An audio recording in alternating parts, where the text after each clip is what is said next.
ಆತ್ಮೀಯ ಯಾರು ಜೈ ಹೊಡಿಬೇಡ್ರಿ ಈಗ. ಜೈ ಎಲ್ಲ ಬಂದ್. ಜೈ ಬಂದ್ ಮಾಡ್ರಿ ಈಗ. ಹೊಡೆದಿರೀಗ ಬಹಳ ಶಕ್ತಿ ಇದೆ. ಈಗ ಮುಂದೆ ಚುನಾವಣೆಗಳು ಬರ್ತವೆ, ಆ ಸಮಯದಲ್ಲಿ ನೋಡೋಣ. ಆತ್ಮೀಯ ಬಂಧುಗಳೇ, ದಯವಿಟ್ಟು ಯಾರು ಶಾಂತತೆ ಕಾಪಾಡಿ, ಯಾರು ಜೈ ಹೊಡೆಯೋದು ಬೇಡ. ಕಾರ್ಯಕರ್ತರ ಸಭೆ ಇದೆ.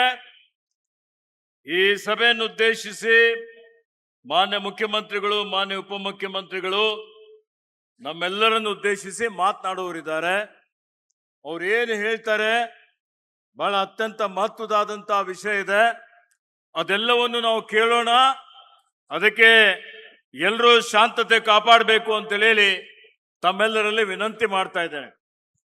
ಆತ್ಮೀಯ ಬಂಧುಗಳೇ, ಇವತ್ತು ನಿಮ್ಮೆಲ್ಲರಿಗೆ ಅತ್ಯಂತ ಒಂದು ಸಂತೋಷದ ದಿವಸ, ಅತ್ಯಂತ ಹೆಮ್ಮೆ ದಿವಸ, ಸುದಿನ ಅಂತ ಹೇಳಲಿಕ್ಕೆ ಬಯಸ್ತಾ ಇದ್ದೀನಿ. ನಮ್ಮೆಲ್ಲರ ನೆಚ್ಚಿನ ನಾಯಕರು, ಮಹಾನ್ ಸಂಘಟಕರು ಆದಂತ, ಇತ್ತೀಚೆಗೆ ನೂತನವಾಗಿ ಕರ್ನಾಟಕ ರಾಜ್ಯದ ಮುಖ್ಯಮಂತ್ರಿಯಾಗಿ ಜವಾಬ್ದಾರಿಯನ್ನು ವಹಿಸಿಕೊಂಡು ಅವರ ಕಾರ್ಯಕಲಾಪ ಅಂದ್ರೆ ಇವತ್ತು ಪ್ರಗತಿ ಪರಿಶೀಲನೆ ಸಭೆ ಇತಿಹಾಸ ಪ್ರಸಿದ್ಧವಾದಂತ ಬೀದರ್ನಿಂದಲೇ ಪ್ರಾರಂಭ ಮಾಡಬೇಕು, ಅದು ಬಸವಣ್ಣನವರ ನಾಡಿನಿಂದಲೇ ಪ್ರಾರಂಭ ಮಾಡಬೇಕು ಅಂತ ಹೇಳಿ ಏನು ನಮ್ಮ ಬೀದರ್ ಜಿಲ್ಲೆ ಇಡೀ ಕರ್ನಾಟಕ ರಾಜ್ಯದ ಕಿರೀಟ ಅಂತ ಹೇಳ್ಬೋದು. ಸರ್ವ ಧರ್ಮ ಸಮನ್ವಯದ ಜಿಲ್ಲೆ ಯಾವ್ದಾದ್ರೂ ಇದ್ರೆ ಅದು ಬೀದರ್ ಜಿಲ್ಲೆ ಅಂತ ಬಹಳ ಹೆಮ್ಮೆಯಿಂದ ಹೇಳ್ಬೋದು.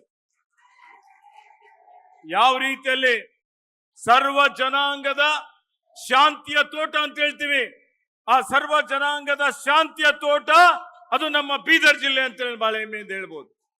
ಆ ಬೀದರ್ ಜಿಲ್ಲೆಯಿಂದಲೇ ಎಲ್ಲಿಂದ 12ನೇ ಶತಮಾನದಲ್ಲಿ ವಿಶ್ವಗುರು ಬಸವಣ್ಣನವರು ಸಮ ಸಮಾಜದ ಒಂದು ಪರಿಕಲ್ಪನೆಯನ್ನು ಇಟ್ಕೊಂಡ್ರು. ಅನುಭವ ಮಂಟಪದ ಮುಖಾಂತರ ಇವತ್ತೇನು ಪ್ರಜಾಪ್ರಭುತ್ವದ ಪರಿಕಲ್ಪನೆ ಇಟ್ಕೊಂಡು ಇವತ್ತು ಇಡೀ ಜಗತ್ತಿನ ಪ್ರಥಮ ಸಂಸತ್ತು ಅಂತ ಹೇಳಿದ್ರೆ ಅದು ಅನುಭವ ಮಂಟಪ ಅಂತ ಹೇಳ್ಬೋದು. ಮಾನ್ಯ ಮುಖ್ಯಮಂತ್ರಿಗಳಿಗೆ ಕೇಳಬೇಕು, ಇವತ್ತು ಈ ಕಡೆ ಧ್ಯಾನ ವಹಿಸ್ಬೇಕು. ಅಧ್ಯಕ್ಷರೇ, DCC ಅಧ್ಯಕ್ಷರೇ, ನೀವು ಮಾತಾಡಬೇಡ್ರಿ. ನೋಡ್ರಿ, ಸ್ವಲ್ಪ ಕರೆಕ್ಟ್ ಆಗಿ ಕಾರ್ಯಕ್ರಮ ನಡೀಲಿ, ಕೂಡ್ರಿ, ಆಮೇಲೆ ಮಾತಾಡ್ರಿ ನೀವೆಲ್ಲ. ಇದಕ್ಕೆ ಆತ್ಮೀಯ ಬಂಧುಗಳೇ, ಈ ಬಸವ ಕಲ್ಯಾಣದ ಅನುಭವ ಮಂಟಪದ ಮುಖಾಂತರ ಒಂದು ಸಮ ಸಮಾಜದ ಸರ್ವಧರ್ಮ ಸಮನ್ವಯದ ಒಂದು ಪ್ರಜಾಪ್ರಭುತ್ವದ ಸಂಕೇತ ಕೊಡಬೇಕು ಇಡೀ ರಾಜ್ಯಕ್ಕೆ ಅಂತ ಹೇಳಿ ಮಾನ್ಯ DK ಶಿವಕುಮಾರ್ ಅವರು ಮತ್ತೆ G ಪರಮೇಶ್ವರ್ ಅವರು ಅವರ ಕಾರ್ಯಭಾರ ವಹಿಸಿಕೊಂಡು ಪ್ರಥಮ ಜಿಲ್ಲೆ ಇದು ಬೀದರ್ ಜಿಲ್ಲೆಯಿಂದಲೇ ಅವರು ಪ್ರಾರಂಭ ಮಾಡಿದ್ದಾರೆ. ಇವತ್ತೇನು ನಮ್ಮ ಜಿಲ್ಲೆಯಲ್ಲಿ ಇವತ್ತು ಸುಮಾರು ನೀವೆಲ್ಲ ನೋಡ್ತಾ ಇದ್ದೀರಿ, ಇವತ್ತಿಲ್ಲಿ ವಿಶ್ವವಿಖ್ಯಾತವಾದಂತ ಮೊಹಮ್ಮದ್ ಗವಾನ್ ಮದರ್ಸಾ ಇದ್ದಂಥದ್ದು, ಗುರುನಾನಕ್ ದೇವ್ ಇದ್ದಂಥದ್ದು, ಇಲ್ಲಿ ಇರುವಂತ ಇತಿಹಾಸ ಪ್ರಸಿದ್ಧವಾದಂತ ಗುರುದ್ವಾರ ಇದೆ, ಬೆಥೆಲ್ ಚರ್ಚ್ ಇದೆ, ಇಲ್ಲಿ ಇವತ್ತು ದೇವಾಲಯ ಇದೆ, ನರಸಿಂಹ ಝರಣ ಇದೆ. ಹೀಗಾಗಿ ನಮ್ಮ ಜಿಲ್ಲೆಗೆ ಅತ್ಯಂತ ಪವಿತ್ರವಾದಂತ ನಾಡು, ಪುಣ್ಯ ನಾಡು. ಈ ಒಂದು ನಾಡಿಗೆ ಇವತ್ತು ಏನು ಮಾನ್ಯ DK ಶಿವಕುಮಾರ್ ಅವರು ಇಲ್ಲಿಗೆ ಆಗಮಿಸಿದ್ದಾರೆ. ಪಕ್ಷದ ನಿಷ್ಠೆ ಅಂದ್ರೆ ಪಕ್ಷ ನಿಷ್ಠೆಗೆ ಮತ್ತೊಂದು ಹೆಸರೇ DK ಶಿವಕುಮಾರ್ ಅವರು. ಹೀಗಾಗಿ ನಾವೆಲ್ಲ ನಮ್ಮ ಪಕ್ಷದ ಟ್ರಬಲ್ ಶೂಟರ್ ಅಂತ ಕರಿತೀವಿ. ಏನಂತ ಕರಿತೀವಿ? ಟ್ರಬಲ್ ಶೂಟರ್ ಅಂತ ಕರಿತೀವಿ. ಎಲ್ಲೇ ಸಮಸ್ಯೆಗಳಾದ್ರು ಅವರೇ ಹೇಳ್ತಾರೆ, ಮಾಧ್ಯಮದವ್ರು ಅವ್ರಿಗೆ ಏನ್ ಹೇಳ್ತಾರೆ? ಬಂಡೆ ಬಂಡೆ ಅಂತ ಹೇಳ್ತಾರೆ. ಏನ್ ಹೇಳ್ತಾರೆ? ಬಂಡೆ ಅಂದ್ರೆ ಯಾವುದಕ್ಕೂ ಅಂಜದೆ, ಯಾವುದಕ್ಕೂ ಹೆದರದೆ, ಅಳುಕದೆ ಪಕ್ಷಕ್ಕಾಗಿ ದುಡ್ಕೊಂಡು ಬಂದಿದ್ದಾರೆ. ಹೀಗಾಗಿ ಅವರು ಮುಖ್ಯಮಂತ್ರಿ ಆಗಿ ಪ್ರಥಮ ಬಾರಿಗೆ ಬೀದರಿಂದಲೇ ಅವರು ಬಂದಿದ್ದಕ್ಕಾಗಿ ಮತ್ತೊಮ್ಮೆ ನಾನು ಸಚಿವನಾಗಿ ಅವರ ಸಚಿವ ಸಂಪುಟದಲ್ಲಿ ಮತ್ತೆ ಬೀದರ್ ಜಿಲ್ಲೆಯ ಮಹಾಜನತೆ ಪರವಾಗಿ ಎಲ್ಲರ ಪರವಾಗಿ ಮಾನ್ಯ DK ಶಿವಕುಮಾರ್ ಅವರಿಗೆ ಹಾರ್ದಿಕ ಸ್ವಾಗತವನ್ನು ಬಯಸ್ತಾ ಇದ್ದೇನೆ. ಅದೇ ರೀತಿಯಲ್ಲಿ ಅತ್ಯಂತ ಸರಳತೆಗೆ, ಅತ್ಯಂತ ಸಜ್ಜನಿಕೆಗೆ ಹೆಸರಾದಂಥವರು, ನನಗೆ ಅತ್ಯಂತ ಆತ್ಮೀಯರು, ಇವತ್ತು ಮಾನ್ಯ ಜಿ ಪರಮೇಶ್ವರ್ ಅವರು ಪ್ರದೇಶ ಕಾಂಗ್ರೆಸ್ ಸಮಿತಿ ಅಧ್ಯಕ್ಷರಾಗಿ 2013ರಲ್ಲಿ ಕಾಂಗ್ರೆಸ್ ಪಕ್ಷ ಮತ್ತೆ ಪುನಃ ಅಧಿಕಾರಕ್ಕೆ ಬರಲು ಇವತ್ತೇನು ಮಾನ್ಯ ಸಿದ್ದರಾಮಯ್ಯ ಸಾಹೇಬರು, ಅದರಲ್ಲಿ ವಿಶೇಷವಾಗಿ ಜಿ ಪರಮೇಶ್ವರ್ ಸಾಹೇಬರ ಅಧ್ಯಕ್ಷತೆಯಲ್ಲಿ ನಾವೇನು ಅಧಿಕಾರಕ್ಕೆ ಬಂದಿವೋ ಅದಕ್ಕೆ ಕಾರಣಕರ್ತರು ಅವರ ಒಂದು ನಿಸ್ವಾರ್ಥ ಪಕ್ಷ ಸಂಘಟನೆ ಅಂತೇಳಿ ಹೇಳ್ಬೋದು. ಇವತ್ತು ಉಪಮುಖ್ಯಮಂತ್ರಿ ಆಗಿ ಕಂದಾಯ ಮಂತ್ರಿ ಆಗಿ ಬೀದರ್ ಜಿಲ್ಲೆಗೆ ಪ್ರಥಮ ಬಾರಿಗೆ ಅವರು ಆಗಮಿಸಿದ್ದಾರೆ.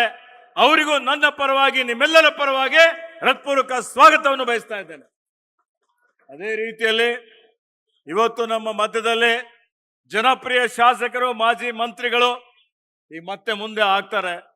ಮಾನ್ಯ ರಹೀಂ ಖಾನ್ ಅವರಿದ್ದಾರೆ.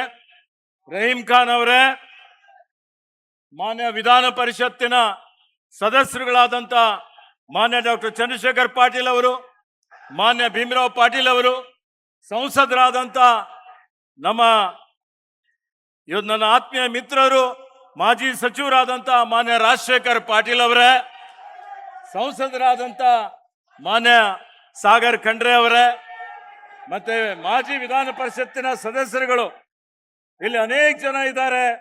ಅರವಿಂದ್ ಅರಳಿ ಅವರು, ಸಂಸದರಾದಂಥ ಮಾಜಿ ನರಸಿಂಹರಾವ್ ಸೂರ್ಯವಂಶಿಯವರು, ವಿಜಯ್ ಸಿಂಗ್ ರವರು, ಮತ್ತೆ ಇಲ್ಲಿ ವಿಶೇಷವಾಗಿ ನಮ್ಮ ಬಸನಗೌಡ ಬಾದರ್ಲಿ ಅವರು ವಿಧಾನ ಪರಿಷತ್ತಿನ ಸದಸ್ಯರು, ಮತ್ತು ನಮ್ಮ ಶರಣಪ್ಪ ಮಟ್ಟೂರವರು ಅತ್ಯಂತ ನಿಷ್ಠಾವಂತರು.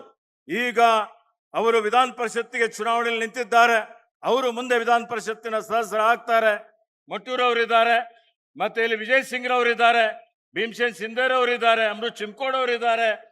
ಜಿಲ್ಲಾಧ್ಯಕ್ಷರು ಅವ್ರಿಗೆ ಬಿಟ್ಟಿದ್ದೇವೆ.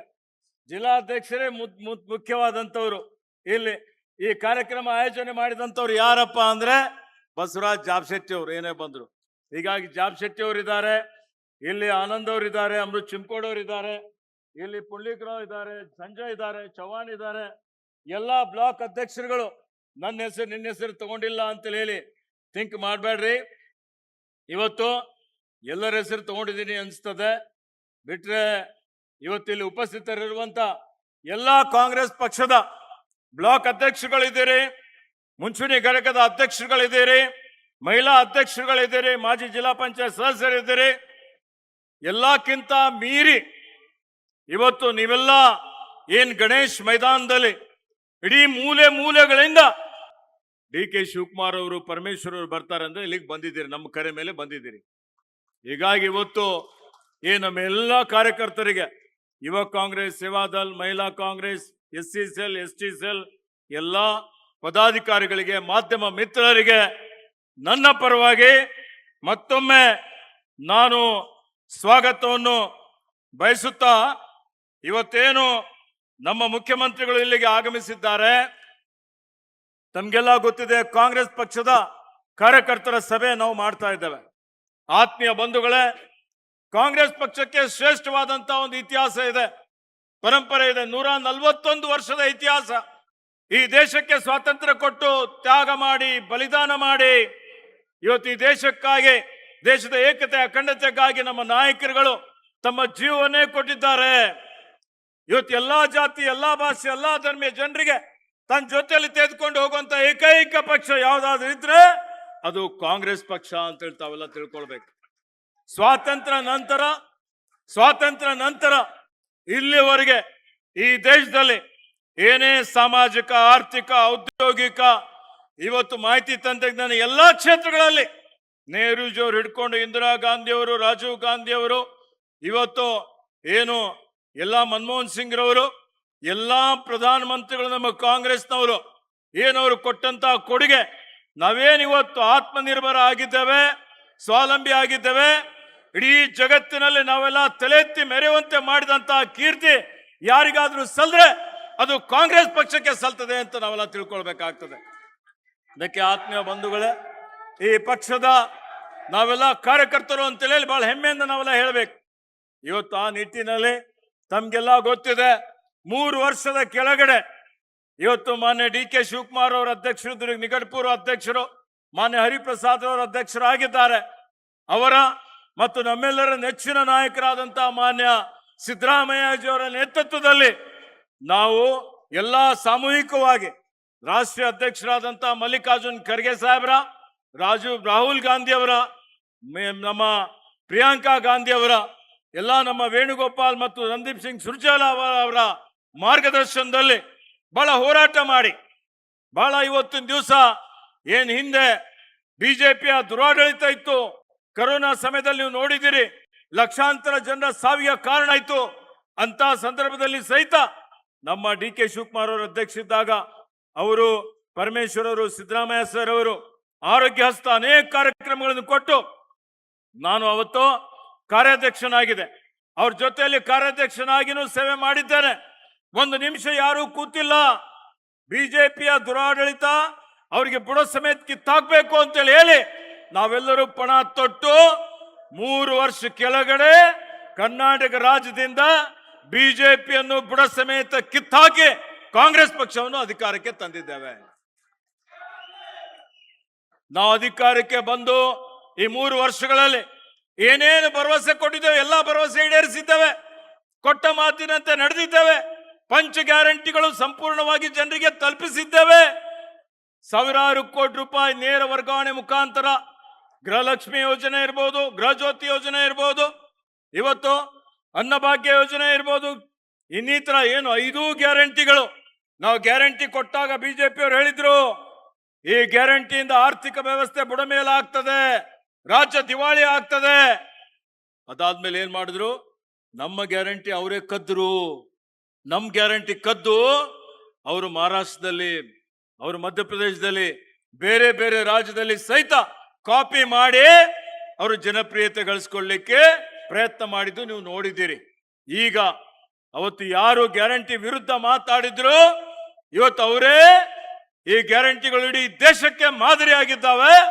ಹೀಗಾಗಿ ಎಲ್ಲಾ ಗ್ಯಾರಂಟಿಗಳನ್ನು ಯುವನಿಧಿ ಕಾರ್ಯಕ್ರಮ ಇರಬಹುದು, ಇವೆಲ್ಲವನ್ನು ಯಥಾವತ್ತಾಗಿ ಪ್ರತಿ ವರ್ಷ 52,000 ಕೋಟಿ ನಮ್ಮ ಜಿಲ್ಲೆಗೆ, ಪ್ರತಿ ವರ್ಷ 800 ರಿಂದ 1,000 ಕೋಟಿ, 3 ವರ್ಷದಲ್ಲಿ ಸುಮಾರು 2,800 ಕೋಟಿ ರೂಪಾಯಿ ಇವತ್ತು ಜನರಿಗೆ, ಲಕ್ಷಾಂತರ ಜನರಿಗೆ, ಇವತ್ತು ಸುಮಾರು ರಾಜ್ಯದಲ್ಲಿ 4.5 ಕೋಟಿ ಜನರಿಗೆ, ನಮ್ಮ ಜಿಲ್ಲೆಯಲ್ಲಿ ಸುಮಾರು 11 ಲಕ್ಷ ಜನರಿಗೆ ಇವತ್ತು ಅನ್ನಭಾಗ್ಯ ಸೇರಿಕೊಂಡು ಅವರಿಗೆ ಎಲ್ಲಾ ಗ್ಯಾರಂಟಿಗಳ ಲಾಭ ಸಿಗ್ತಾ ಇದೆ.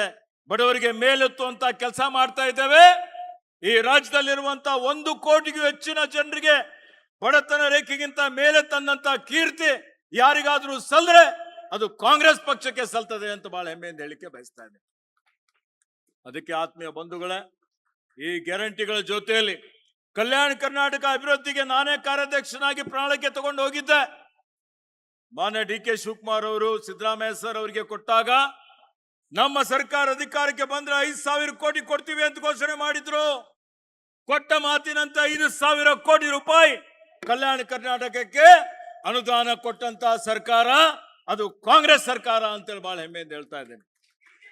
ಇದು ಯಾಕೆ ಹೇಳ್ತಾ ಇದ್ದೀನಿ ಅಂದ್ರೆ, ನೀವೆಲ್ಲ ಹೋಗಿ ಮನೆ ಮನೆಗೆ ಪ್ರಚಾರ ಮಾಡ್ಬೇಕು ಕಾಂಗ್ರೆಸ್ ಏನ್ ಮಾಡಿದೆ ಅಂತೇಳಿ ಹೇಳಿ. ಬಿಜೆಪಿಯವರು ಸುಳ್ಳುಗಾರಿದ್ದಾರೆ, ಮೋಸಗಾರಿದ್ದಾರೆ, ಸುಳ್ಳೇ ಸತ್ಯ ಅನ್ನುವಂತ ರೀತಿಯಲ್ಲಿ ಬಿಂಬಿಸ್ತಾರೆ. ಏನು ಮಾಡಿಲ್ಲ, ಏನು ಮಾಡದೆ ನಾವು ಮಾಡಿದ್ಕೆ ಸುಣ್ಣ ಬಣ್ಣ ಹಚ್ಚಿ ನಾವೇ ಮಾಡಿದೀವಿ ಅಂತ ಹೇಳ್ತಾರೆ. ಅವ್ರ ಬಾಯಿ ಬೊಂಬ ಇದೆ, ಅವ್ರಿಗೆ ಪಾಠ ಮತ್ತೆ ಕಲಿಸ್ಬೇಕಾಗ್ತದೆ. ಅದಕ್ಕೆ ಆತ್ಮೀಯ ಬಂಧುಗಳೇ, ಇವತ್ತು ಕಾಂಗ್ರೆಸ್ ಪಕ್ಷದ ಸಾಧನೆ ಏನಿದೆ ನೋಡಿ ನೀವು. ಸಂಪರ್ಕ ಎಲ್ಲಾ ಕ್ಷೇತ್ರದಲ್ಲಿ ಎಲ್ಲ ಡಿಟೇಲ್ ಆಗಿ ಶಿವಕುಮಾರ್ ಸರ್ ಎಲ್ಲ ಮಾತಾಡ್ತಾರೆ, ಪರಮೇಶ್ವರ್ ಸರ್ ಅವರು.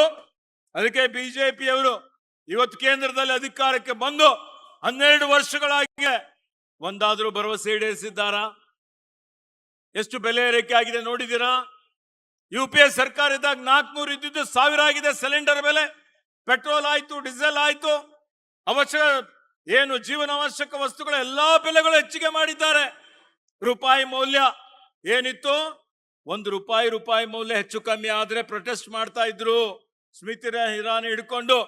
ಈಗ ರೂಪಾಯಿ ಮೌಲ್ಯ ಕುಸಿದು ಇವತ್ತು ಡಾಲರ್ಗೆ ₹100 ಆಗಿದೆ. ಏನ್ ಮಾಡ್ತಾ ಇದ್ದಾರೆ ಇವ್ ನೋಡಿ. ಬ್ರಹ್ಮಾಂಡ ಭ್ರಷ್ಟರು ಇದ್ದಾರೆ, ಧರ್ಮ ಭ್ರಷ್ಟರು ಇದ್ದಾರೆ. ಇವತ್ತು ಯಾವ ರಾಮನ ಹೆಸರಿನಲ್ಲಿ ಬಂದ್ರು ಇವರು. ರಾಮಗೆ ನಮಗೂ ಬೇಕು, ನಾವು ಶ್ರದ್ಧೆ ಮಾಡ್ತೀವಿ, ಭಕ್ತಿ ಮಾಡ್ತೀವಿ, ಪೂಜೆ ಮಾಡ್ತೀವಿ. ರಾಮನ ಹೆಸರು ಮೇಲೆ ಚಂದ ಮಾಡಿದ್ರು, ರಾಮನ ಹೆಸರು ಮೇಲೆ ದೇಣಿಗೆ ತಗೊಂಡ್ರು ಸಾವಿರಾರು ಕೋಟಿ ರೂಪಾಯಿ. ಇವತ್ತು ರಾಮನ ಹೆಸರು ಮೇಲೆ ಇದ್ದಂತ ದೇಣಿಗೆ ಚಂದ ಎಲ್ಲ ಲೂಟಿ ಮಾಡುವಂತವ್ರು ಯಾರು ಮಾಡ್ತಾ ಇದ್ದಾರೆ? ಬಿಜೆಪಿಯವರು. ನೋಡ್ಕೋರಿ, ದೇಣಿಗೆ ಅಷ್ಟೇ ಅಲ್ಲ, ಬಂಗಾರ ಕೊಟ್ರು ಬಂಗಾರು ಲೂಟಿ, ಬೆಳ್ಳಿ ಕೊಟ್ರು ಬೆಳ್ಳಿನೂ ಲೂಟಿ. ಅಂದ್ರೆ ರಾಮ್ ನಾಮ್ ಜಪನ ಪರಾಯ ಮಾಲ್ ಅಪನ. ರಾಮನ ಹೆಸರು ಹೇಳ್ಬೇಕು, ಬೇರೆ ಏನಿದೆ ದುಡ್ಡು ಹೊಡಿಬೇಕು ಅಲ್ಲ. ಇದು ಬಿಜೆಪಿಯವರಿಗೆ ನಾಚಿಕೆ ಮಾನ ಮರ್ಯಾದೆ ಏನಾದ್ರೂ ಇದೆಯಾ? ಕೇಳ್ಬೇಕಲ್ಲ ಅವರಿಗೆಲ್ಲ. ಯಾವುದು ಮಾಡಿಲ್ಲ, ಕಪ್ಪು ಹಣ ಇಲ್ಲ, ಉದ್ಯೋಗ ಇಲ್ಲ, ರೈತರ ದುಪ್ಪಟ್ಟಿಲ್ಲ, ಏನೂ ಇಲ್ಲ. ಇದಕ್ಕೆ ಆತ್ಮೀಯ ಬಂಧುಗಳೇ, ಇಂಥ ಬಿಜೆಪಿಗಳು ಅಧಿಕಾರದಲ್ಲಿ ಇರಬೇಕಾ? ನೀವೇ ಹೇಳಿ. ಇವತ್ತು ಜಾತಿಗಳಲ್ಲಿ ಧರ್ಮಗಳಲ್ಲಿ ಒಡೆದಾಳುವ ನೀತಿ ಅನುಸರಿಸಿ ಭಾವನಾತ್ಮಕ ವಿಷಯಗಳನ್ನು ಕೆರಳಿಸ್ತಾರೆ, ಜನರಿಗೆ ದಾರಿ ತಪ್ಪಿಸ್ತಾರೆ. ಇವತ್ತು ಬಡವರು ಆಗ್ತಾ ಇದ್ದಾರೆ. ಅದಾನಿ ಅಂತವರು ಲೂಟಿ ಹೊಡೆದು ಲಕ್ಷಾಂತರ ಕೋಟಿ ಲೂಟಿ ಹೊಡೆದು ಬಿಜೆಪಿಗೆ ದುಡ್ಡು ಕೊಡ್ತಾ ಇದ್ದಾರೆ. ಅದಕ್ಕೆ ಆತ್ಮೀಯರೇ, ನಾವೆಲ್ಲರೂ ಜಾಗೃತರಾಗಬೇಕಾಗಿದೆ. ನಮ್ಮ ನಾಯಕರಾದಂತಹ ಪ್ರತಿಪಕ್ಷ ನಾಯಕರಾದ ಲೋಕಸಭೆಯಲ್ಲಿ ರಾಹುಲ್ ಗಾಂಧಿ ಅವರು ಇಡೀ ದೇಶದಲ್ಲಿ ಯಾರಾದ್ರೂ ಪ್ರಾಮಾಣಿಕವಾಗಿ ಬಿಜೆಪಿ ವಿರುದ್ಧ ಹೋರಾಟ ಮಾಡ್ತಾ ಇದ್ದಾರೆ ಅಂದ್ರೆ ಅದು ನಮ್ಮ ನೆಚ್ಚಿನ ನಾಯಕರಾದಂತಹ ರಾಹುಲ್ ಗಾಂಧಿ ಅವರು ಅಂತ ಬಹಳ ಹೆಮ್ಮೆಯಿಂದ ಹೇಳ್ಬೋದು. ಇದಕ್ಕೆ ಆತ್ಮೀಯ ಬಂಧುಗಳೇ, ಬರುವಂತಹ ದಿನಮಾನಗಳಲ್ಲಿ ಮತ್ತೆ ಕಾಂಗ್ರೆಸ್ ಪಕ್ಷ ಪುಡಿದು ಹೇಳ್ತದೆ, ಮತ್ತೆ ಅಧಿಕಾರಕ್ಕೆ ಬರ್ತದೆ. ಕಾಂಗ್ರೆಸ್ ಅಂದ್ರೆ ಒಂದು ಆಂದೋಲನ, ಅಧಿಕಾರಕ್ಕಾಗಿ ಹುಟ್ಟಿಕೊಂಡಂತದ್ದಲ್ಲ. ಅಧಿಕಾರದಲ್ಲಿ ಇದ್ರೂ ಹೋರಾಟ ಮಾಡ್ತೀವಿ, ಇರದೇ ಇದ್ರೂ ಹೋರಾಟ ಮಾಡ್ತೀವಿ. ಹೀಗಾಗಿ ನಾವೆಲ್ಲರೂ ಜಾತ್ಯತೀತ ಶಕ್ತಿಗಳೆಲ್ಲ ಒಗ್ಗೂಡಬೇಕು. ಅದಕ್ಕೆ ಇವತ್ತೇನು 3 ವರ್ಷ ನಾವೇನ್ ಸಾಧನೆ ಮಾಡಿದ್ದೇವೆ ಅದನ್ನೇ ಏನು ಸಿದ್ದರಾಮಯ್ಯನವರ ಕಾರ್ಯಕಾಲದಲ್ಲಿ ಅದನ್ನು ಮುಂದುವರಿಸಿಕೊಂಡು ಮಾನ್ಯ ಡಿ.ಕೆ. ಶಿವಕುಮಾರ್ ಅವರು, ಜಿ. ಪರಮೇಶ್ವರ್ ಅವರು ಅವೆಲ್ಲ ಕಾರ್ಯಕ್ರಮಗಳು ಮುಂದುವರಿಸಿಕೊಂಡು ಇನ್ನೂ ಹೆಚ್ಚಿನ ರೀತಿಯಲ್ಲಿ ಈಗ ಬರುವಂತ 2028ರಲ್ಲಿ ಮತ್ತೆ ವಿಧಾನಸಭೆ ಚುನಾವಣೆಗಳಾಗ್ತವೆ.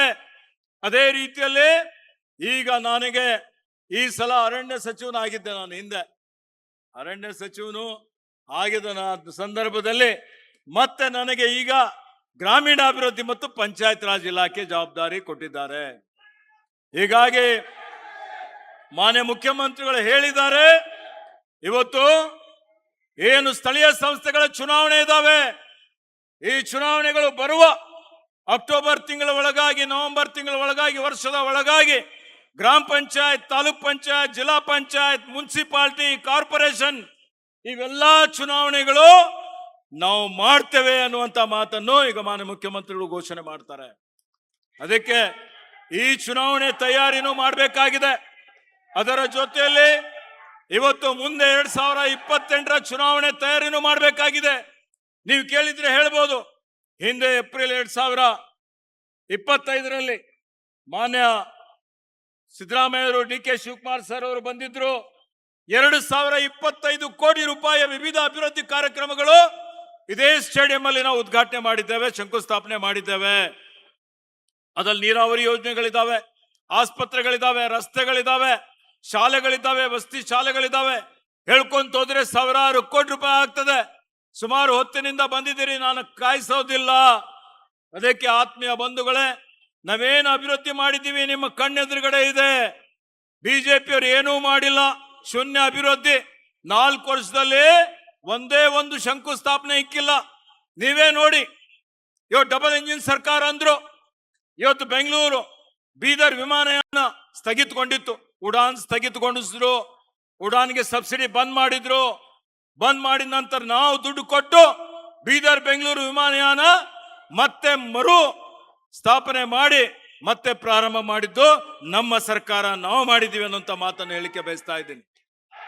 ಇವತ್ತು ಪ್ರಜಾಸೌಧ ಕಟ್ಟಡ ಕಟ್ಟಿದ್ದೇವೆ, ಜಿಲ್ಲಾ ಕಟ್ಟಡ ಕಟ್ಟಿದ್ದೇವೆ, ನೀರಾವರಿ ಯೋಜನೆ ಮಾಡ್ತಾ ಇದ್ದೇವೆ. ಇನ್ನು ಮುಂದಿನ ದಿನಮಾನಗಳಲ್ಲಿಯೂ ಅನೇಕ ಕಾರ್ಯಕ್ರಮಗಳನ್ನು ನಾವು ಹಮ್ಮಿಕೊಂಡಿದ್ದೇವೆ. ಎಲ್ಲ ಕೊಟ್ಟ ಮಾತುಗಳನ್ನು, ಕೊಟ್ಟ ಭರವಸೆಗಳನ್ನು ಈಡೇರಿಸುತ್ತೇವೆ. ಹಾಗೆ ಇವತ್ತು ಸ್ಟೇಡಿಯಂ ಮಾಡ್ತಾ ಇದ್ದೇವೆ. ಇವತ್ತು ಬಾಬಾ ಸಾಹೇಬ್ ಅಂಬೇಡ್ಕರ್ ಅವರ ಒಂದು ಸಂಶೋಧನಾ ಕೇಂದ್ರ 15 ಕೋಟಿ ರೂಪಾಯಿ ವೆಚ್ಚದಲ್ಲಿ ಮಾಡ್ತಾ ಇದ್ದೇವೆ. ಎಲ್ಲಾ ಸಮುದಾಯದ ಅನುಭವ ಮಂಟಪಕ್ಕೆ ಈಗಾಗಲೇ ಮಾನ್ಯ ಮುಖ್ಯಮಂತ್ರಿಗಳು, ಉಪಮುಖ್ಯಮಂತ್ರಿಗಳು ಭೇಟಿ ಕೊಟ್ಟಿದ್ದಾರೆ. ಬರುವ ಬಸವ ಜಯಂತಿ ಒಳಗಾಗಿ ಅನುಭವ ಮಂಟಪ ಕಾಮಗಾರಿ ಉದ್ಘಾಟನೆ ಏನು ಬಾಕಿ ಹಣ ಕೊಟ್ಟು ಉದ್ಘಾಟನೆ ಮಾಡ್ತೀವಿ ಅನ್ನುವಂತ ಮಾತನ್ನು ತಮ್ಮೆಲ್ಲರಿಗೆ ಹೇಳಲಿಕ್ಕೆ ಬಯಸ್ತಾ ಇದ್ದೇನೆ. ಅದೇ ರೀತಿಯಲ್ಲಿ ಇವತ್ತು ಮುಂಬರುವಂತಹ ದಿನಮಾನಗಳಲ್ಲಿ ನಾನು ಮಾನ್ಯ ಮುಖ್ಯಮಂತ್ರಿಗಳ ವಿನಂತಿ ಮಾಡ್ತಾ ಇದ್ದೇನೆ. ರಹೀಂ ಖಾನ್ ಅವರು ಹೋರಾಟ ಮಾಡಿ ಬೀದರ್ ಅನ್ನು ನಗರಸಭೆಯಿಂದ ಮಹಾನಗರ ಪಾಲಿಕೆ ಮಾಡಿದ ಕೀರ್ತಿನೂ ಕಾಂಗ್ರೆಸ್ಗೆ ಸಲ್ತದೆ. ರಹೀಂ ಖಾನ್ ನಾವು ಕೂಡಿ ಮಾಡಿದ್ದೇವೆ, ನೆನ್ಪಿಟ್ಕೊಳ್ಳಿ. ಅನೇಕ ಇದೇ ರೀತಿಯಲ್ಲಿ ಇವತ್ತು ಅದಕ್ಕೆ 200 ಕೋಟಿ ರೂಪಾಯಿ ಮಂಜೂರಾತಿ ಆಗಿದೆ. ಹಾಗೆ ಮುಂಬರುವಂತಹ ದಿನಮಾನಗಳಲ್ಲಿ ಎಲ್ಲಾ ಕ್ಷೇತ್ರಗಳನ್ನು ಅಭಿವೃದ್ಧಿ ಮಾಡುವಂಥದ್ದು, ಗ್ರಾಮೀಣ ರಸ್ತೆಗಳನ್ನು ಅಭಿವೃದ್ಧಿ ಮಾಡುವಂಥದ್ದು, ಅವೆಲ್ಲದಕ್ಕೆ ಅನೇಕ ಯೋಜನೆಗಳು ಹಮ್ಮಿಕೊಂಡಿದ್ದೇವೆ. ಮಾನ್ಯ ಮುಖ್ಯಮಂತ್ರಿಗಳಿಗೆ ನನ್ನ ವಿನಂತಿ ಏನಿದೆ, ಉಪಮುಖ್ಯಮಂತ್ರಿಗಳಿಗೆ ಅಂದ್ರೆ, ಬೀದರ್ ಬರಪೀಡಿತ ರಾಜ್ಯ ಇದೆ. ಈ ಸಲ ಬಹಳ ಬರ ಬಿದ್ದಿದೆ, ಮಳೆ ಬಂದಿಲ್ಲ, ಬಿತ್ತಣಿಕೆ ಆಗಿಲ್ಲ. ಬರ ಅಂತೇಳಿ ಘೋಷಣೆ ಮಾಡಿ ರೈತರಿಗೆ ಪರಿಹಾರ ಕೊಡಬೇಕು ಅಂತೇಳಿ ಎಲ್ಲಾ ಕಾಂಗ್ರೆಸ್ ಕಾರ್ಯಕರ್ತರ ಪರವಾಗಿ ವಿನಂತಿ ಮಾಡ್ತಾ ಇದ್ದೇನೆ.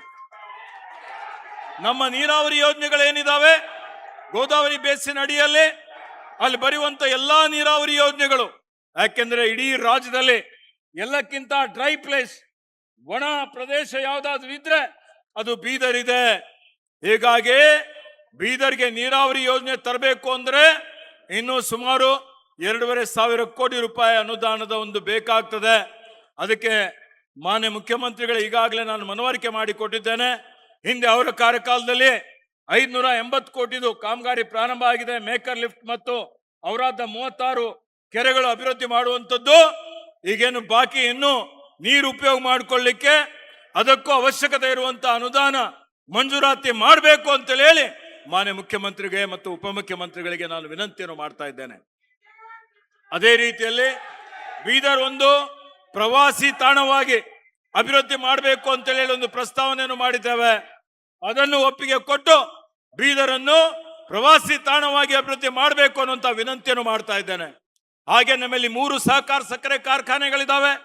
ಬೀದರ್ ಸಹಕಾರ ಸಕ್ಕರೆ ಕಾರ್ಖಾನೆ, ನಾರಂಜ ಸಹಕಾರ ಸಕ್ಕರೆ ಕಾರ್ಖಾನೆ, ಮಹಾತ್ಮ ಗಾಂಧಿ ಸಹಕಾರ ಸಕ್ಕರೆ ಕಾರ್ಖಾನೆ. ಈ 3 ಸಹಕಾರ ಕ್ಷೇತ್ರದಲ್ಲಿರುವಂತಹ ಕಾರ್ಖಾನೆಗಳನ್ನು ಡಿಸಿಸಿ ಬ್ಯಾಂಕ್ ಅನ್ನು ಪುನಶ್ಚೇತನ ಮಾಡಲಿಕ್ಕೆ ಇವತ್ತು ಕ್ರಮ ವಹಿಸಬೇಕು ಅಂತೇಳಿ ಹೇಳಿ ಮಾನ್ಯ ಮುಖ್ಯಮಂತ್ರಿ ಅವರಿಗೆ ನಾನು ವಿನಂತಿಯನ್ನು ಮಾಡ್ತಾ ಇದ್ದೇನೆ.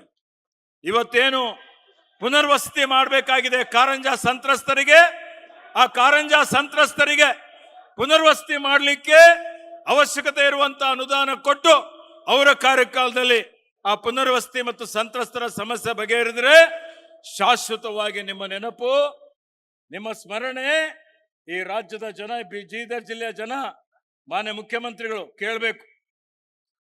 ಬೀದರ್ ಜಿಲ್ಲೆಯ ಜನ ನೆನ್ಪಿಕ್ತಾರೆ. ಅದಕ್ಕೆ ಮಾನ್ಯ ಮುಖ್ಯಮಂತ್ರಿಗಳು ಇದಕ್ಕೆ ಹೆಚ್ಚಿನ ಒಂದು ಗಮನ ಹರಿಸಿ ಬೀದರ್ ಹಿಂದುಳಿದ ಹಣಪಟ್ಟಿ ಏನಿದೆ ಇದು ಕಿತ್ತಾಕಿ ನಾವೆಲ್ಲ ಮುಂದುವರೆದವರು. ನಮ್ದೇನು ಇವತ್ತು ಐತಿಹಾಸಿಕವಾದಂತ ಹಿನ್ನೆಲೆ ಇದೆ, ಆ ಹಿನ್ನೆಲೆಯಲ್ಲಿ ನಾವು ಅಭಿವೃದ್ಧಿ ಶೀಲ ಜಿಲ್ಲೆ ಅನ್ನುವಂತ ರೀತಿಯಲ್ಲಿ ನಾವು ನಡ್ಕೊಂಡು ಹೋಗುವಂಥದ್ದಕ್ಕೆ ಪ್ರಯತ್ನ ಮಾಡಬೇಕಾಗಿದೆ. ಆ ನಿಟ್ಟಿನಲ್ಲಿ ಅದಕ್ಕೆ ಸ್ಪಂದನೆ ಮಾಡಬೇಕು ಅಂತೇಳಿ ಹೇಳಿ ನಾನು ತಮ್ಮೆಲ್ಲರ ಪರವಾಗಿ ಮಾನ್ಯ ಮುಖ್ಯಮಂತ್ರಿಗಳಿಗೆ ವಿನಂತಿ ಮಾಡ್ತಾ ಇದ್ದೇನೆ. ಇನ್ನಿತರ ಅನೇಕ ಅಭಿವೃದ್ಧಿ ಪರ ಕೆಲಸ ಕಾರ್ಯಗಳಿದಾವೆ. ಹೀಗಾಗಿ ಅದರಲ್ಲಿ ವಸ್ತಿ ರೈತರಿಗೆ ವಸ್ತಿ ಕೊಡುವಂತ ಕಾರ್ಯಕ್ರಮ, ಬೇರೆ ಬೇರೆ ಕಾರ್ಯಕ್ರಮಗಳು ಹೊಸದಾಗಿ ಮಾನ್ಯ ಮುಖ್ಯಮಂತ್ರಿಗಳು ಘೋಷಣೆ ಮಾಡ್ತಾರೆ. ಅವರ ಭಾಷಣದಲ್ಲಿ ಅವರು ಘೋಷಣೆ ಮಾಡ್ತಾರೆ. ಅದಕ್ಕೆ ಇವತ್ತು ನಾನು ಮತ್ತೆ ಹೆಚ್ಚಿನ ಒಂದು ಸಮಯ ಇಲ್ಲಿ ತೆಗೆದುಕೊಳ್ಳದೆ, ಇವತ್ತೇನು ತಾವೆಲ್ಲರೂ ಒಂದೇ ಒಂದು ಕರೆ ನಿನ್ನೆ ಹೇಳಿದ್ರು ನನಗೆ. ಮೊನ್ನೆ ದೆಹಲಿಯಲ್ಲಿದ್ದೆ ನಾನು, ದೆಹಲಿಯಲ್ಲಿದ್ದು ನಿನ್ನೆ ಬರೋ ಹೊತ್ತಿನಲ್ಲಿ ನಾನು ನಾಳೆ ಅನುಭವ ಮಂಟಪಕ್ಕೆ ಬರ್ತೀನಿ ಅಂತ ಹೇಳಿದ್ರು. ನನಗೆ 3 ದಿವಸ ಆದ್ರೂ ಸಮಯ ಕೊಟ್ರೆ ದೊಡ್ಡ ಪ್ರಮಾಣದಲ್ಲಿ ಮಾಡ್ತೀವಿ ಅಂದ್ರೆ, ಇಲ್ಲ ಒಂದೇ ದಿವಸದಲ್ಲಿ ಏನಾಗುತ್ತೆ ಮಾಡಂದ್ರು. ಒಂದೇ ದಿವಸದಲ್ಲಿ ಇವೆಲ್ಲ ಇಷ್ಟೊಂದು ಸಾವಿರಾರು ಸಂಖ್ಯೆಯಲ್ಲಿ ಇಲ್ಲಿ ಸೇರಿದಕ್ಕಾಗಿ ನಿಮ್ಮೆಲ್ಲರಿಗೆ ಧನ್ಯವಾದಗಳು ಅನ್ನುವಂಥ ಮಾತನ್ನು ಹೇಳಲಿಕ್ಕೆ ಬಯಸ್ತಾ ಇದ್ದೀನಿ. ಆತ್ಮೀಯ ಬಂಧುಗಳೇ, ಇವತ್ತು ತಾವೆಲ್ಲ ತಿಳ್ಕೊಳ್ಳಿ, ಈಗ ಮತದಾರರ ಪಟ್ಟಿಯ ವಿಶೇಷ ಪರಿಷ್ಕರಣೆ ನಡೀತಾ ಇದೆ. ಈ ವಿಶೇಷ ಪರಿಷ್ಕರಣೆ ನಡೀತಾ ಇದೆ. ಇದು ಬಿಜೆಪಿಯ ಹುನ್ನಾರ ಇದೆ. ಈ ಬಿಜೆಪಿಯ ಹುನ್ನಾರ ಏನಿದೆ, ಇವತ್ತು ಬಡವರೇನಿದ್ದಾರೆ, ಅಲ್ಪಸಂಖ್ಯಾತರೇನಿದ್ದಾರೆ, ಅವರ ಮತದಾರ ಪಟ್ಟಿಯಲ್ಲಿ ಹೆಸರು ತೆಗೆದುಹಾಕಬೇಕು ಅಂತೇಳಿ ಹೇಳಿ ನಮ್ಮ BLAಗಳೇನಿದ್ದಾರೆ ಅವರೆಲ್ಲ ಕೆಲಸ ಮಾಡ್ತಾ ಇದ್ದಾರೆ. ಪ್ರತಿಯೊಬ್ಬರು ಇವತ್ತೇನು ಎನ್ರೋಲ್ಮೆಂಟ್ ಫಾರ್ಮ್ ಅಲ್ಲಿ ಸೈನ್ ಮಾಡಿ ಮನೆ ಮನೆಗೆ ಹೋಗಿ SIR ಅಲ್ಲಿ ಮತದಾರ ಪಟ್ಟಿಯಲ್ಲಿ ಹೆಸರು ಬರುವಂಗೆ ನೋಡ್ಕೊಳ್ಬೇಕು ಅನ್ನುವಂತ ಒಂದು ವಿಶೇಷವಾದಂತಹ ವಿನಂತಿಯನ್ನು ನಾನು ತಮ್ಮೆಲ್ಲರಿಗೆ ಮಾಡ್ತಾ ಇದ್ದೇನೆ. ನಾನು ಪ್ರತಿಯೊಂದು ತಾಲೂಕಾಗೆ ಬರ್ತೇನೆ, ಪ್ರತಿಯೊಂದು ಹೋಬಳಿಗೂ ಬರ್ತೇನೆ. ಯಾವ ಮತದಾರರು ಬಿಟ್ಟು ಹೋಗಬಾರ್ದು. ನನ್ನ ಮತ ನನ್ನ ಹಕ್ಕು. ಆ ರೀತಿಯಲ್ಲಿ ತಾವೆಲ್ಲರೂ ಮತದಾರ ಪಟ್ಟಿಯಲ್ಲಿ ನಿಮ್ಮ ಹೆಸರನ್ನು ನೋಂದಾಯಿಸಬೇಕು ಅಂತ ಹೇಳಿ ವಿನಂತಿಯನ್ನು ಮಾಡ್ತೇನೆ. ಕೊನೆಯದಾಗಿ ಈಗೇನು ಮುಂದೆ 2028ರಲ್ಲಿ ದುರದೃಷ್ಟವಶಾತ್ ಬೀದರ್ ಜಿಲ್ಲೆಯಲ್ಲಿ ನಮ್ಮ ನಿರೀಕ್ಷೆಗೆ ತಕ್ಕಂತೆ ಶಾಸಕರು ಬಂದಿಲ್ಲ. ಸ್ವಲ್ಪ ಅಲ್ಪ ಮತದಾನದಲ್ಲಿ ಹೋಗಿದ್ದಾರೆ. ಯಾರೂ ಎದೆಗುಂದಬೇಕಾಗಿಲ್ಲ. ಬರುವಂತ ವಿಧಾನಸಭೆ ಚುನಾವಣೆಯಲ್ಲಿ ಮತ್ತೆ 6 ಕ್ಷೇತ್ರಗಳಲ್ಲಿ ನಾವು ಗೆದ್ದು 6 ಕಾಂಗ್ರೆಸ್ ಶಾಸಕರುಗಳು ಗೆದ್ದು ಮತ್ತೆ 2028ರಲ್ಲಿ ಕಾಂಗ್ರೆಸ್ ಪಕ್ಷ ಅಧಿಕಾರಕ್ಕೆ ಬಂದೇ ಬರ್ತದೆ ಅನ್ನುವಂತ ಮಾತನ್ನು ತಮ್ಮೆಲ್ಲರಿಗೆ ಹೇಳಿಕೆ ಬಯಸ್ತಾ ಇದ್ದೇನೆ. ಅದನ್ನು ಮತ್ತೆ ಪುನಃ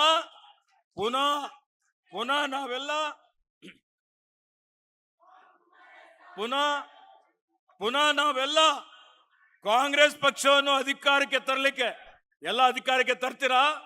ಎಲ್ಲರೂ ಕೈ ಎತ್ತರೊಳೆದು ಎಲ್ಲರೂ ಪ್ರತಿಯೊಬ್ಬರು 2028ರಲ್ಲಿ ತಾಲೂಕ್ ಪಂಚಾಯತ್, ಜಿಲ್ಲಾ ಪಂಚಾಯತ್, ಸ್ಥಳೀಯ ಚುನಾವಣೆ ಮತ್ತೆ ಪುನಃ 2028ರಲ್ಲಿ ಕಾಂಗ್ರೆಸ್ ಪಕ್ಷ ಮಾನ್ಯ ಮಲ್ಲಿಕಾರ್ಜುನ್ ಖರ್ಗೆಜಿ ಅವರು, ರಾಹುಲ್ ಗಾಂಧಿ ಅವರು, ಪ್ರಿಯಾಂಕಾ ಗಾಂಧಿ ಅವರು, ವೇಣುಗೋಪಾಲ್ ಅವರು, ಸುರ್ಜೇವಾಲಾರವರು ಮತ್ತೆ DK ಶಿವಕುಮಾರ್ ಸರ್ ಅವರು, ಸಿದ್ದರಾಮಯ್ಯ ಸರ್ ಅವರು, G ಪರಮೇಶ್ವರ್ ಅವರ ನೇತೃತ್ವದಲ್ಲಿ ಕಾಂಗ್ರೆಸ್ ಪಕ್ಷ ಪುನಃ ಅಧಿಕಾರಕ್ಕೆ ತರೋಣ ಅನ್ನುವಂತ ಸಂಕಲ್ಪ ಮಾಡಿ ನಾನು ನಿಮ್ಮೆಲ್ಲರಿಗೆ ಶುಭವನ್ನು ಹಾರೈಸಿ ನನ್ನ 2 ಮಾತುಗಳನ್ನು ಮುಗಿಸ್ತಾನೆ. ಜೈ ಹಿಂದ್, ಜೈ ಕರ್ನಾಟಕ.